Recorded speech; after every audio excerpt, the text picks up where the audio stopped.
Hello, welcome to my weekly vlog, Debra, Keirce Art Journey.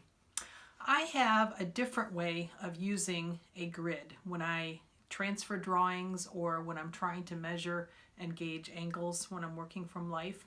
A lot of people use a square grid and you have to assign a measurement. Each square might be 1 inch on your reference drawing, but it's 3.5 inches or something on your canvas, and that's how they transfer proportions or check proportions to make sure that they've got them right. Well, I have a slightly different method that I use, and a lot of times I don't even draw it necessarily, but I visualize it because after you've used it for a while, that's easy to do.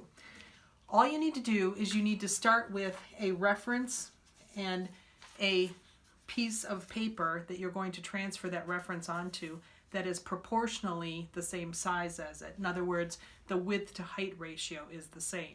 So whether your reference is from life and you're visualizing this or it's an actual piece of paper, the width and the height ratio need to be the same. That's the only measurement you need to make. You don't need to measure squares. You don't need to do any of that afterwards. Okay? So once you've got that accomplished, make an X from corner to corner on your reference, either visually in life or on your photo reference. Then you've got your center line. From your center line, make a cross. Now you've got the centers of each side. Connect them in a diamond. So you have a diamond on top of a cross on top of an X. What does that do for you? Well, once you do the same thing on the piece of paper that you're transferring this drawing onto, it gives you angles and lines that you can use as reference points, just like you do the squares on a square grid.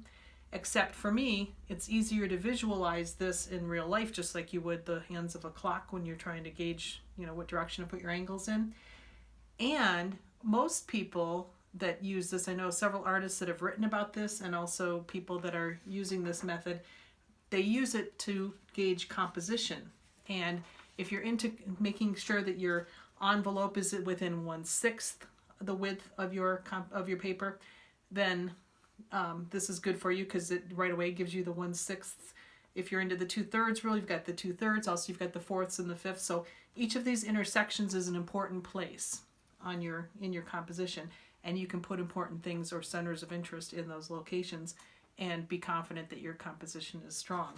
So there's a couple ways to use that method, but it's a tool that I find that I use whether I'm out doing a demo or in the field or I'm in my studio, and I just thought it was useful, and maybe you will too. We'll see you next week.